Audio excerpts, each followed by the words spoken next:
I wasn't supposed to be at that meeting. My name wasn't on the list. My position didn't qualify. My boss told me to go home. But when the elevator doors opened, everyone inside suddenly went silent. And that's when I saw it. My photo, on the screen at the front of the boardroom. Not as an employee, as a target. Story starts now. 3 hours earlier, I was just another overworked analyst in a glass building nobody remembered. My name is Armin Hale. I built reports. I fixed numbers. I stayed invisible. Invisible people don't get promoted, but they also don't make enemies. At least, that's what I thought. That morning started normal. Coffee, emails, deadlines, the kind of life that feels safe because nothing ever changes. Until my boss walked over. He didn't sit, didn't smile, didn't even greet me. He just placed a folder on my desk. "Fix this," he said. Inside were numbers from a project I had never seen before. Government contracts, private investors, offshore accounts. And one line highlighted in red. Discrepancy traced to internal source. I assumed it was accounting. I was wrong. Because at the bottom, the internal source listed was me. I laughed at first. It had to be a mistake. But when I went to HR, they were already waiting. 2 security guards. My access card disabled. My system locked. HR didn't ask questions. They just said one thing. Until investigation ends, you are suspended. Suspended. For fraud I didn't commit. For numbers I'd never touched. For a project I didn't know existed. That's when I realized. This wasn't a mistake. This was preparation. I left the building in shock. But outside, something felt worse. A black car was parked across the street. Engine running. Windows dark. And when I crossed the road, the car moved. Slowly. Matching my pace. That's when fear stopped feeling dramatic and started feeling real. I went home and checked my accounts. Frozen. Credit card declined. Company email deleted. Login blocked everywhere. It was like I'd been erased. Not fired, deleted. Then my phone buzzed. Unknown number. I almost ignored it, but something told me to answer. A calm voice said, "Don't go home tonight." Then the call ended. I stood frozen in the street, because whoever called me knew where I was going, which meant someone was watching. I booked the cheapest motel I could find, paid cash, didn't give my real name. But when I opened the room door, there was already an envelope inside, on the bed, with my name written on it. Inside was a single USB drive and a note. "You were chosen because you never ask questions." That sentence hit harder than any threat, because it was true. I had survived my entire career by staying quiet, by not digging deeper, by not challenging authority. And now, that silence had made me the perfect scapegoat. I plugged the USB into my laptop. At first, nothing. Then one video file appeared, time-stamped from last week. The footage showed a conference room, executives I'd seen before, investors I'd heard about. And then, someone I trusted most, my mentor, the man who hired me. He stood up and said, "Frame Hale. He won't fight back." The room agreed instantly. No hesitation, no debate. Like my life had already been priced. That's when I realized something terrifying. This wasn't about money. This was about removing someone quietly. And I had been selected. But the video didn't end there, because just before it cut, another voice spoke. Someone off camera. Calm, confident, dangerous. "Make sure he finds the truth," the voice said. He needs to survive this. The room went silent. My mentor frowned. "Why?" he asked. And the voice replied, "Because he's the only one who can bring them down." I replayed that line again and again. Only one who can bring them down. Me?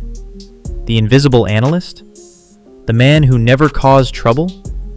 Why me? Then the USB revealed one final file, a document titled Project Karma, and under it, a list of names.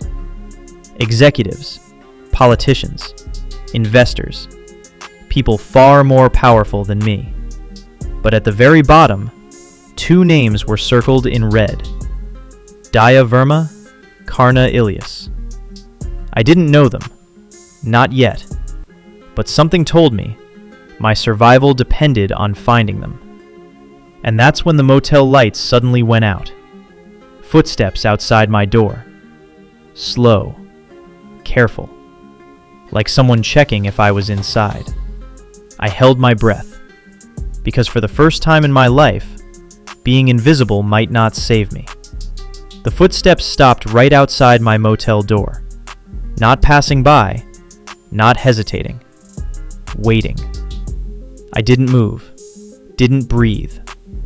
Then came the soft sound of metal sliding against wood. Someone was testing the lock. That's when survival kicked in.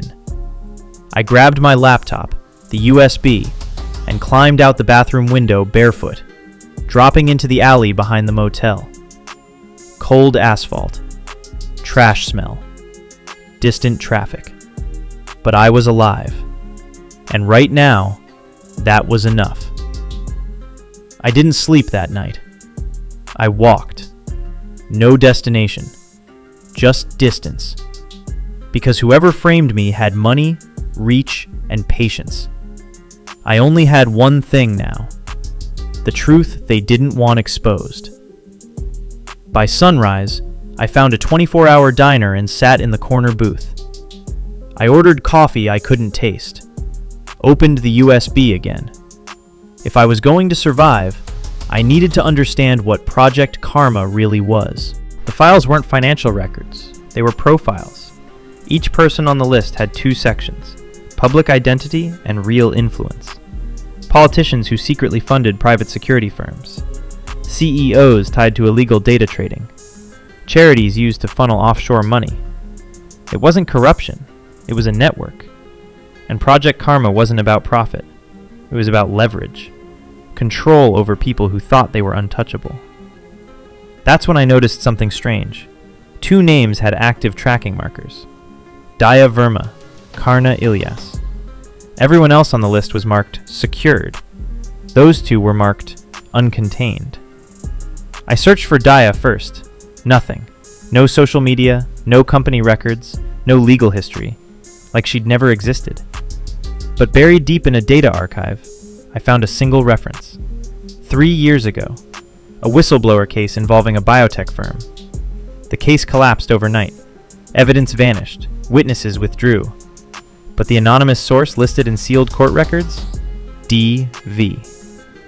I leaned back in the booth. If Daya exposed powerful people once, maybe that's why she survived when others didn't. Maybe she knew how to fight them. Maybe she was the one person who understood this game. My phone buzzed again. Unknown number. This time I answered immediately. A woman's voice. Low, direct, controlled. "You saw the file," she said. I didn't ask who she was.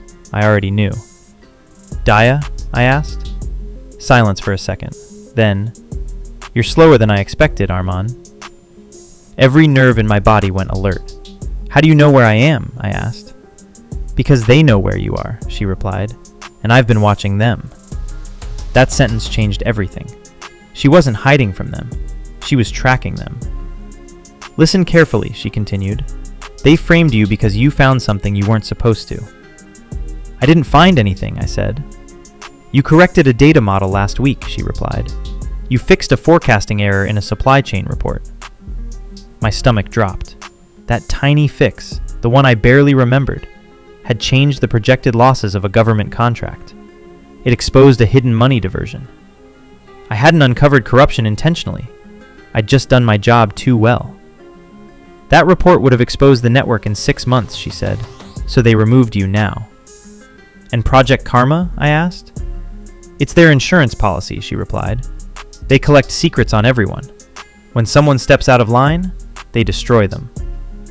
And you? I asked. I destroy them back, she said calmly. I finally felt something shift inside me. For the first time since yesterday, I wasn't alone. Meet me, I said. No, she replied instantly. Why? Because you're being followed. I froze. And if they see us together, she added, you won't live long enough to understand why Karna matters. That name again. Karna who? I asked. The line went quiet. When she spoke again, her voice was different, more serious, more cautious. Karna isn't a person, she said. He's what happens when powerful people panic. I didn't understand, but before I could ask more, she sent me an address. Go there, she said. If you're still alive in 2 hours, we'll talk again. Then the call ended. The address led me to an abandoned train station on the edge of the city. No crowds, no cameras, no reason for anyone to be there, which made it perfect. I walked in slowly, dust in the air, broken lights, echoing silence. Then I heard something behind me, a voice, male, calm, observing. You shouldn't trust her yet. I turned sharply. A man stood near the platform edge, dark coat, hands in pockets, watching me like he already knew how this would end. Who are you? I demanded.